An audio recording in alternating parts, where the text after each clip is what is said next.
Hello, my name is Michael Koursaris, and I'm going to be talking about the Battle of Thermopylae. We live in the democratic society, a place where the belief in freedom and equality between people. Can you imagine one battle in history shape how democracy works in today's time? I have a passion for ancient Greek history. I am half Greek. I have visited the ancient city of Curion and the sanctuary of Apollo, and I have toured the colossal castle. I'm going to tell you about the Battle of Thermopylae and the importance on how this battle gave birth to the idea of democracy. First, how did the Battle of Thermopylae begin? Secondly, what happened at the Battle of Thermopylae? Third and lastly, who won the battle and what was the cost, and how did this battle bring out democracy?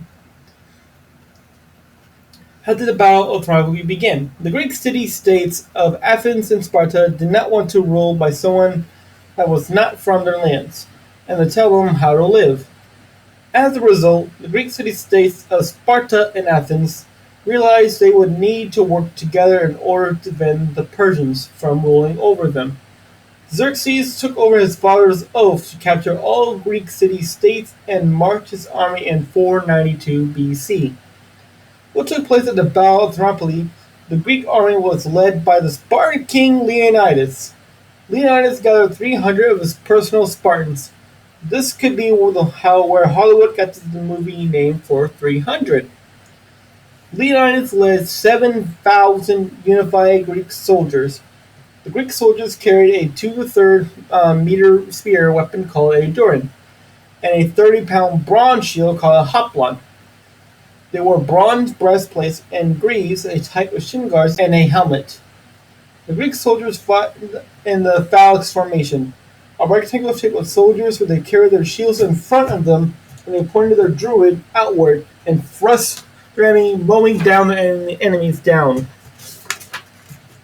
The Greek army had a fleet of submarines that were built for the battle in stormy seas. The Persian army, led by Xerxes, marched within 70,000 soldiers. 10,000 were called the Immortals. The reason for their name was as soon as one immortal died or got sick, there would be a new immortal to take its place. Similar to a shark who loses a tooth, there's another one to take its place.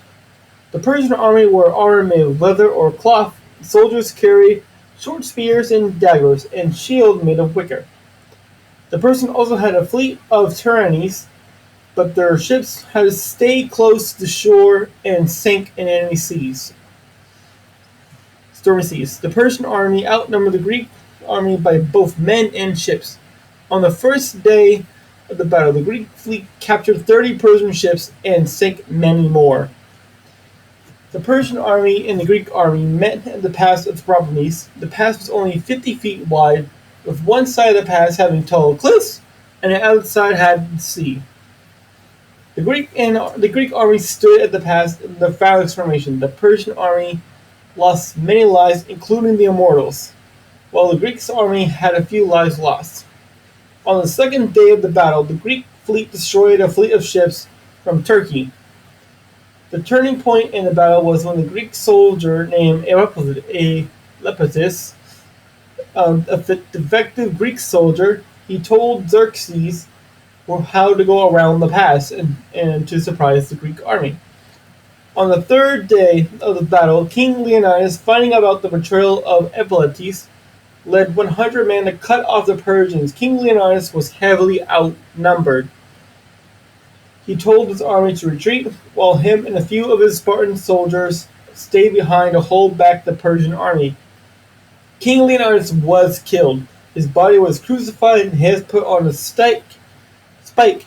There was an oracle saying that Greece would not be free until a Greek king was killed.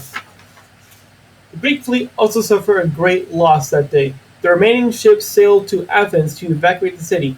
The Persian army declared victory, however. By the time Xerxes marched to Athens, the city had been evacuated, and then nothing to claim. In conclusion, I would like to say who really won this battle and how did democracy start from this battle. The battle started because the Greek city-states of Athens and Sparta did not want someone from a foreign land ruling over them and telling them how to live. The battle of Thermopylae was known as a pathetic victory. Both sides suffered great losses. Was the victory worth the loss? The Greek army was suffered.